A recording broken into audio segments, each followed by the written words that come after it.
से साथियों, फिलहाल अपनी अर्धवार्षिक परीक्षा चल रही है। राजस्थान के आधे डिस्ट्रिक्ट में रसायन विज्ञान कक्षा 12th का पेपर हो चुका है और शेष आधे डिस्ट्रिक्ट में अभी हाफ ईयरली की एग्ज़ाम पेंडिंग है। तो जिन डिस्ट्रिक्ट में हाफ ईयरली की एग्ज़ाम हो चुकी है उनके पेपरों का एनालिसिस करने के बाद आपके लिए अर्धवार्षिक परीक्षा के लिए 25 महत्वपूर्ण क्वेश्चन मैं आपके लिए लेकर आया हूं।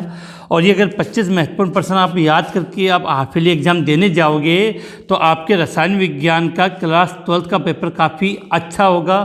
और ये जो क्वेश्चन बनाए गए हैं वो हाफ ईयरली एग्ज़ाम जो हो चुकी है राजस्थान के अन्य डिस्ट्रिक्ट में उनके आधार पर बनाए गए। ज़्यादातर हाफ ईयरली एग्ज़ाम में आपके chapter number 1, chapter number 2, chapter number 4, chapter number 6, 8, 9 और 10 चैप्टर से एग्जाम में क्वेश्चन पूछे गए हैं। कुछ डिस्ट्रिक्ट में चैप्टर 11 से भी क्वेश्चन पूछे गए हैं। तो उन्हीं के आधार पर प्रश्न आपके लिए लेकर आया हूं। इन प्रश्नों का आंसर कैसा मिलेगा वो भी आपको वीडियो के लास्ट में मैं आपको बताऊंगा। तो चैप्टर नंबर 1 से स्टार्ट करते। चैप्टर नंबर 1 के मैंने 2 ही क्वेश्चन यहाँ सेलेक्ट किए हैं। नंबर 1 SCC, BCC या FCC, इन तीनों में से किसी एक के बारे में। SCC, BCC या FCC में 3 चीज़ें इंपॉर्टेंट होती हैं इनके लिए: परमाणुओं की संख्या या समन्वय संख्या या आपको इनसे संकुलन क्षमता के बारे में पूछ सकता है। तो क्वेश्चन नंबर 1 मैंने ये रखा, इसके अंदर SCC, BCC या FCC में परमाणु की संख्या, समन्वय संख्या, संकुलन क्षमता बताइए।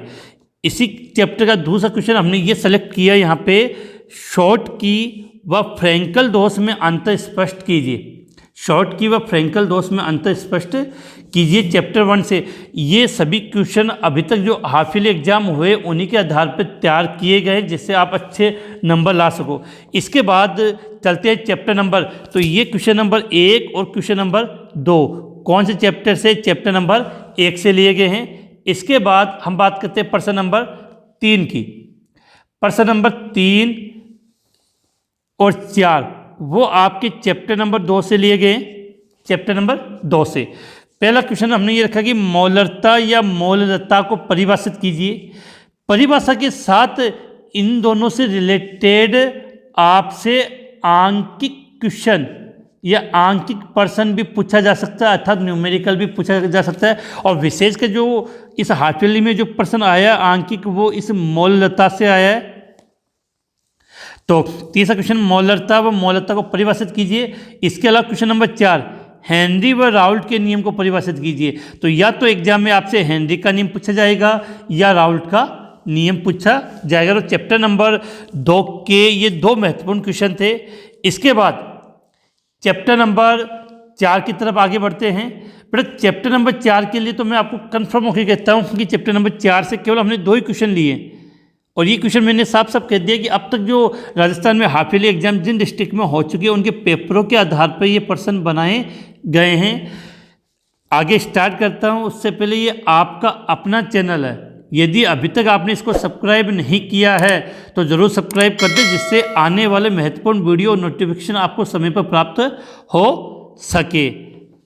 अभी तक मुझे लगता है आपने सब्सक्राइब नहीं किया तो ज़रूर कर दें। अब देखो ये आप कंफर्म ले लेना, आपकी जितने भी डिस्ट्रिक्ट में हाफ ईयरली एग्जाम हुई है उनमें शून्य कोटि या प्रथम कोटि में से एक कंफर्म आया है।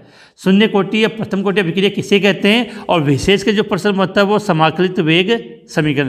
तो शून्य कोटि या प्रथम कोटि अभिक्रिया किसे कहते हैं इसका समाकलित वेग समीकरण लिखिए और खासकर वेग नियतांक का मात्रक। तो एग्जाम में जितनी भी हाफ ईयरली हुई है राजस्थान के जिन डिस्ट्रिक्ट में रसायन विज्ञान की उनमें शून्य कोटि या प्रथम कोटि में से एक का क्वेश्चन 100% पूछा गया है। इसके अलावा इसका एक क्वेश्चन और काफ़ी इंपॉर्टेंट बनता है, अभिक्रिया की अणुसंख्यता व कोटि में अंतर स्पष्ट कीजिए। अभिक्रिया की अणुसंख्यता व कोटि में अंतर स्पष्ट कीजिए। तो ये क्वेश्चन हो गया आपके चैप्टर नंबर, ये जो क्वेश्चन नंबर 5 और 6 वो चैप्टर नंबर 4 से और केवल 2 ही क्वेश्चन मैंने यहाँ पर सेलेक्ट किए हैं। इसके बाद हम चैप्टर नंबर 6 की बात करते हैं। चैप्टर 6 से 3 क्वेश्चन जो लगभग एग्जामों में रिपीट हुए हैं वो ये है चैप्टर नंबर 6। एक तो भर्जन और निस्तापन में अंतर स्पष्ट कीजिए, बहुत इजी क्वेश्चन है। भर्जन और निस्तापन में अंतर स्पष्ट करें।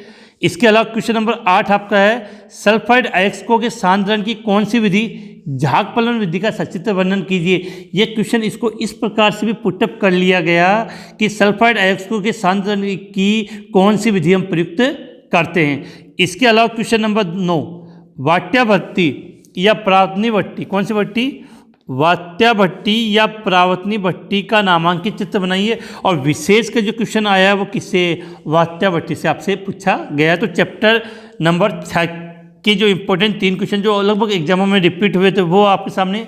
इसके बाद ज़्यादा हम टाइम नहीं खराब करते, थोड़ी स्पीड बढ़ाते हैं कि जल्दी से आपका ये हो जाए। इसके बाद चैप्टर नंबर 8 की बात करें तो चैप्टर नंबर 8 में एक नॉर्मली क्वेश्चन ये देखने को हर जगह मिला है कि क्रोमियम और कॉपर का इलेक्ट्रॉनिक विन्यास लिखें। किसका, थोड़े थोड़े क्वेश्चन आएंगे चैप्टर नंबर 10, चैप्टर नंबर किससे, चैप्टर नंबर 8 से। तो क्रोमियम या कॉपर का इलेक्ट्रॉनिक विन्यास लिखें। इसके अलावा एक क्वेश्चन ये भी काफ़ी बार रिपीट हुआ लगभग हाफ ईयरली एग्जाम में, जिंक कैडमियम मरकरी को, जिंक कैडमियम मरकरी को हम क्या नहीं मानते, संक्रमण तत्व क्यों नहीं मानते। तो ये चैप्टर नंबर 8 की क्वेश्चन है। इसके बाद क्वेश्चन नंबर 10 11 हो चुके। इसके बाद हम बात करें क्वेश्चन नंबर 12,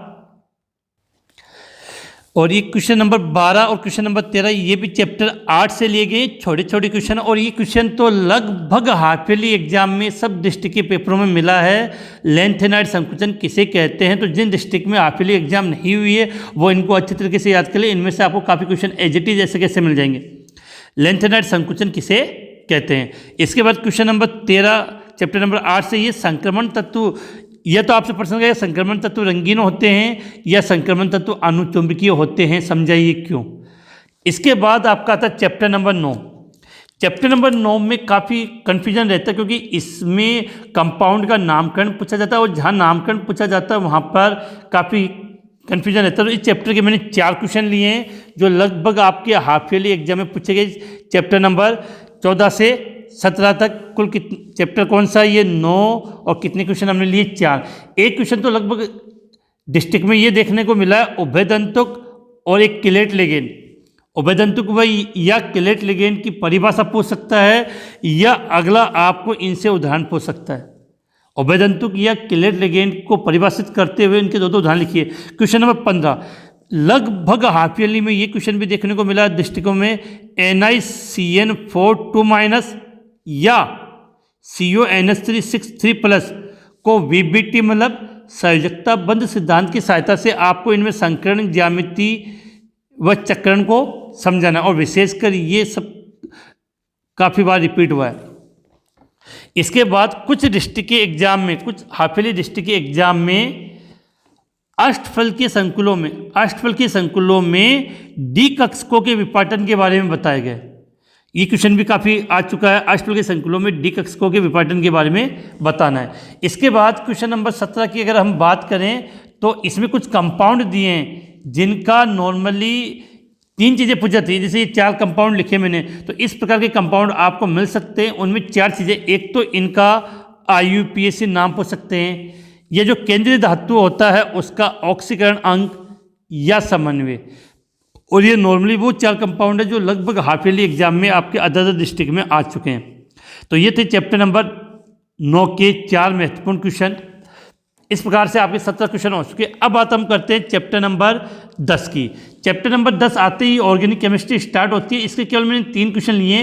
एक क्वेश्चन ये तो कंफर्म आपको उम्मीद है 100% ये क्वेश्चन आपको मिल जाएगा। SN1 या SN2 अभिक्रिया की क्रियाविधि लिखें या दोनों में अंतर का क्वेश्चन। इनमें से एक SN1 या SN2 में से एक आपको उम्मीद है कि 100% हाफ ईयरली के अंदर मिल जाना चाहिए कि SN1 या SN2 अभिक्रिया की क्रियाविधि को समझाइए।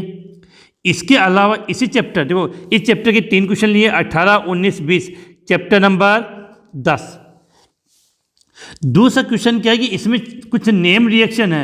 निम्न रासायनिक अभिक्रियाओं की आपको क्या लिखनी है, रासायनिक समीकरण। इसमें 4 नेम रिएक्शन इंपॉर्टेंट है, वुट्टज अभिक्रिया, फिटिक अभिक्रिया, फिंकल स्टाइलन अभिक्रिया और स्वार्ट्स अभिक्रिया। और ज़्यादातर ये वुड्स अभिक्रिया काफ़ी बार पूछी गई है।